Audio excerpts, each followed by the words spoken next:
तो लाइक कर दो, सब्सक्राइब कर दो और वो बेल नोटिफिकेशन है उसको ऑन कर दो ताकि आप भी मेरी तरह ड्राइंग बना पाओ। तो ये है फाइनल पार्ट द रॉक और द ब्लैक एडम के स्केच का। और भाई आज ही न्यूज़ मिली है कि ब्लैक एडम डिले हो गई है। भाई इतना एक्साइटमेंट था कि भाई हम रॉक को देखने वाले, ब्लैक एडम में बहुत मज़ा आने वाला है। टीज़र के अंदर भी देख रखा था कि भाई अब तो आ ही जाने वाला, ट्रेलर मूवी आ जाएगी, नवंबर को आ रही है। भाई क्यों इतना लेट कर रहे हो डीसी वार्नर ब्रोस, क्या कर रहे हो? फ्लैश मूवी जो नवंबर में आने थी वो नेक्स्ट ईयर जून में आ रही है। भाई एकदम डिसअपॉइंटमेंट सुबह से हो रही है कि भाई कुछ तो आ रहा था। अब इस साल भी पूरा मार्वल भी एकदम लगे रहने वाला है। बैटमैन आ गई, बैटमैन बहुत बढ़िया थी, मैंने उसका भी ट्यूटोरियल बना दिया, आप जाके चेकआउट कर सकते हो। और बैटमैन तो आपको जाके देखनी ही चाहिए, भले अब हमारे ब्लैक एडम और रॉक भैया भले डिले हो के आ जाए नवंबर में, उसका स्केच तो हम अभी बना ही सकते हैं। तो ये पर्टिकुलर ट्यूटोरियल में हमारा फोकस रहेगा हमारे रॉक भैया के मेन सूट पे रहने वाला है। तो रॉक भैया के सूट बनाने में हम पहले तो यूज़ करने वाले charcoal pencils, than yellow colour pencils. मैं हमेशा बोलता हूँ कि पेंसिल्स मतलब कलर पेंसिल से मेरा बहुत पुराना नाता है, और उसका सबसे बड़ा रीज़न यही है कि भाई कलर पेंसिल से मेरा अच्छा ड्राइंग नहीं होता है। कलर पेंसिल से मतलब ब्लेंडिंग इतनी अच्छी मेरे से नहीं हो पाती है, इसीलिए मैं ब्लैक एंड वाइट में ही जाता हूँ हमेशा। तो पर इस बार मैंने कलर पेंसिल यूज़ की है, क्योंकि भाई जब मैंने येलो कलर बोल्ट में लगाया, मतलब बोल्ट जो सिंबल बनाया हुआ है सूट के अंदर, भाई बहुत बढ़िया दिख रहा था, मुझे पता था।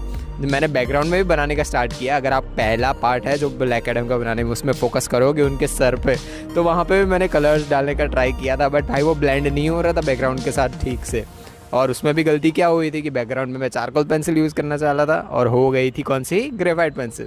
तो हो जाती है गलतियाँ, और गलतियों से ही जब आप सुधरोगे और तभी आप स्केचेस बनाओगे ठीक से। मैंने भी बहुत गंदे गंदे स्केचेस बनाए 1-1.5 साल पहले, बहुत ज़्यादा गंदे, कि वो मुझे तब बहुत अच्छे लगते थे कि भाई बहुत अच्छा स्केच बनाया मैंने, बट अभी जब मैं देखता हूँ उनको तो ऐसा लगता है भाई ये क्या कचरा बनाता था मैं। तो धीरे धीरे इम्प्रूव करोगे आप अपने स्किल्स को, आप टेक्निक्स को इम्प्रूव करोगे, तभी सब कुछ बढ़ने वाला है।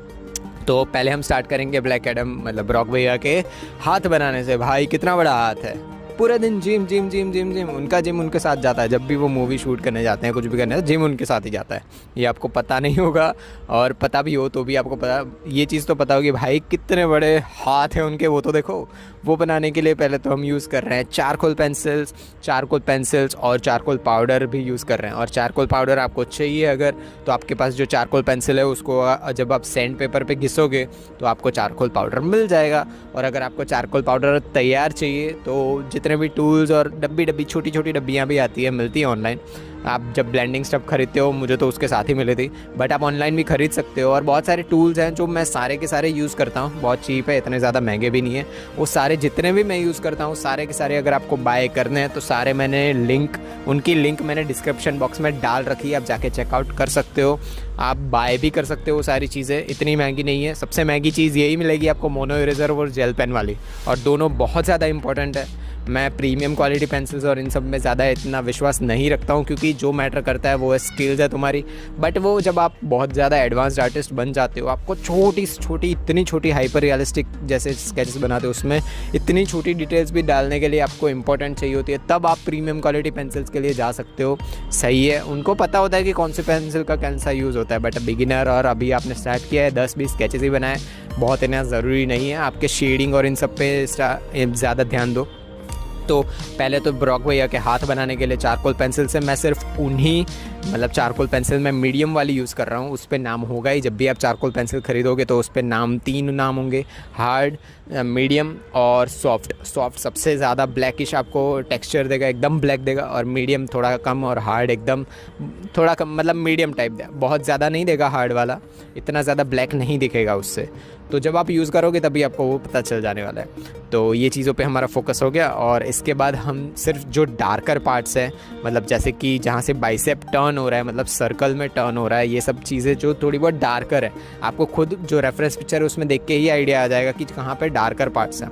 तो वो डार्कर पार्ट्स बनाने के लिए मैंने मीडियम चारकोल पेंसिल से उन सारी चीज़ों पे शेड कर दिया पहले तो, ताकि मुझे पता चल जाए कि कहाँ पे डार्कर पार्ट्स है, कहाँ पे नहीं है। क्योंकि जब भी आप एज्यूम करने पे जाते हो मतलब ग्रेड मेथड यूज़ करने का मतलब ही क्या हो गया, अगर आपको एज्यूम करना पड़ रहा है कि कौन सी चीज़ कहाँ पे है, तो कौन सी चीज़ कहाँ पे है वो बनाने के लिए चारकोल पेंसिल से आप पहले शेड्स कर दो, मतलब शेडिंग करो कि जगह पे डार्कर पार्ट्स है। देन मेकअप ब्रश या फिर पेंट ब्रश जो भी आपके पास है, जो थोड़ा बहुत हार्ड हो, उससे आप चारकोल पाउडर को उस पर डालो, मतलब जो जगह पे आपको डार्कर करना है वहाँ पे थोड़ा बहुत डालो और उससे घिसना शुरू करो।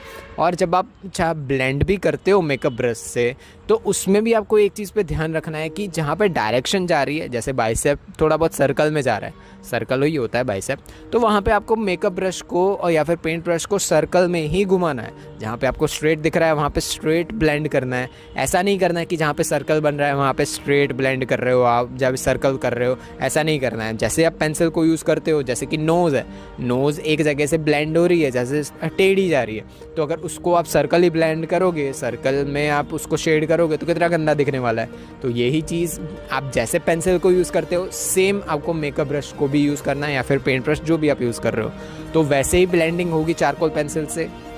उसके बाद पहले बेस लेयर को आप ब्लेंडिंग स्टम्प भी यूज़ कर सकते हो। ब्लेंडिंग स्टम्प भी अच्छी चीज़ है, बट ब्लेंडिंग स्टम्प की प्रॉब्लम ये है कि अगर आप बहुत बड़े, जैसे A3 शीट में बना रहा था तो बहुत बड़ा है A3 शीट, अगर आपके पास भी हो और अगर आप भी उसमें बनाते हो तो आपको पता होगा कि बहुत बड़ी शीट होती है, उसमें हर जगह पे अगर आपको बनाना है आप ब्लेंडिंग स्टम्प से, तो बहुत ज़्यादा टाइम कंज्यूमिंग हो जाएगा वो, बहुत ज़्यादा। उससे भी बहुत अच्छे स्केचेस बनते ही हैं हाइपर रियलिस्टिक, बट अगर आप मेकअप ब्रश से भी उतना ही अच्छा बना पा रहे हो तो क्या प्रॉब्लम है। और मेकअप ब्रश का एक और फ़ायदा ये होता है कि जो छोटे छोटे पोर्स, जब आप शेडिंग करते हो ग्रेफाइट से, तो आपको पता ही होगा कि छोटे छोटे ड्राइंग के पोर्स रह ही जाते हैं ड्राइंग पेपर के, तो वो भी मेकअप ब्रश से फिल हो जाते हैं जब आप पाउडर यूज़ करते हो। तो पहले बेस लेयर हमारा हो गया और उसके बाद फर्स्ट लेयर या सेकंड लेयर जो भी आपको धीरे धीरे डार्कर करते जाओ। आप सॉफ्ट चारकोल पेंसिल यूज़ करो, जो सबसे ज़्यादा डार्क पार्ट आपको दिख रहा है उसके लिए सॉफ्ट चारकोल पेंसिल यूज़ कर दी। उसके बाद सॉफ्ट चारकोल पेंसिल को एक और लेवल पे आप फिर से उसको ब्लेंड करो ब्लेंडिंग स्टम्प से, और उसके बाद फिर से यूज़ करो makeup brush. Makeup brush finally use करने से क्या होगा, जो डार्कर थोड़े बहुत पार्ट्स दिख रहे थे ना, जो ब्लेंड नहीं हुए थे, जो हमने फर्स्ट लेयर में बनाए थे सॉफ्ट चारकोल पेंसिल से, वो भी ब्लेंड हो जाएंगे पूरे। जो भी हमारा सर, जैसे हाथ है या फिर लेफ्ट साइड वाला शोल्डर है जहाँ पे थोड़ा बहुत वाइटर पार्ट्स है, सारी चीज़ें ब्लेंड हो जाएगी। सेम टेक्निक जो हमने यहाँ भी यूज़ की है, सारी जितने भी पार्ट्स हैं सारी जगहों पे यही यूज़ होने वाली है। और फिर आप जहाँ जहाँ पे आपको थोड़े बहुत वाइटर पार्ट्स दिख रहे हैं, मतलब इतने हाईलाइटेड हैं, इतने ज़्यादा जहाँ पे लाइट ज़्यादा पड़ रही है, उन सब चीज़ों को आप ब्लेंड करने के लिए या फिर उसको थोड़ा बहुत वाइटर दिखाने के लिए आपके पास जो मोनो इरेज़र है या फिर आपके पास जो भी रबर आपको स्टेशनरी का मिला हुआ है, जो भी रबर है वो भी आप यूज़ कर सकते हो। उससे थोड़ी बहुत हाईलाइट दो, और हाईलाइट देने के बाद भी फिर से आप मेकअप ब्रश यूज़ करो ताकि वो सारा फिर से ब्लेंड हो जाए। तो ये सारी टेक्निक्स होती है। और उसके बाद जो बोल्ट है भाई, सिंबल है भाई, मुझे बहुत बढ़िया लगा। बट यार जो टीज़र जो था जो ब्लैक एडम का, उसके अंदर जो बोल्ट का सिंबल था वो मुझे इतना पसंद नहीं आया।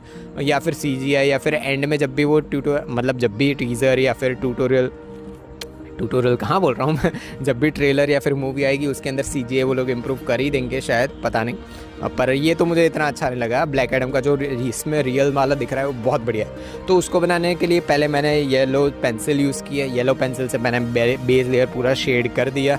ध्यान रखना कि वो जो येलो वाला पार्ट आप छोड़ के रखो ताकि उसके अंदर थोड़ा भी ब्लैकिश पार्ट ना आए, और ब्लैकिश पार्ट आएगा तो उसके ऊपर बहुत गंदा दिखने वाला है। उसके ऊपर आप जब भी पेंसिल को यूज़ करोगे तब वो अच्छे से शेड नहीं होगी। तो वो हमने पहले बेस लेयर बना दिया येलो पेंसिल से, और उसके ऊपर 2B पेंसिल से जो आपको शेड्स दिख रहे हैं, जैसे सेंटर में आपको थोड़ा बहुत राइट चेस्ट के ऊपर थोड़ा बहुत डार्कर पार्ट्स दिख रहा है, उसको बना दो और उसको ब्लेंड कर दो ब्लेंडिंग स्टम्प से या फिर मेकअप ब्रश, किसी भी चीज़ से। और सेम टेक्निक हमारी यूज़ होगी जो बेल्ट है उसमें।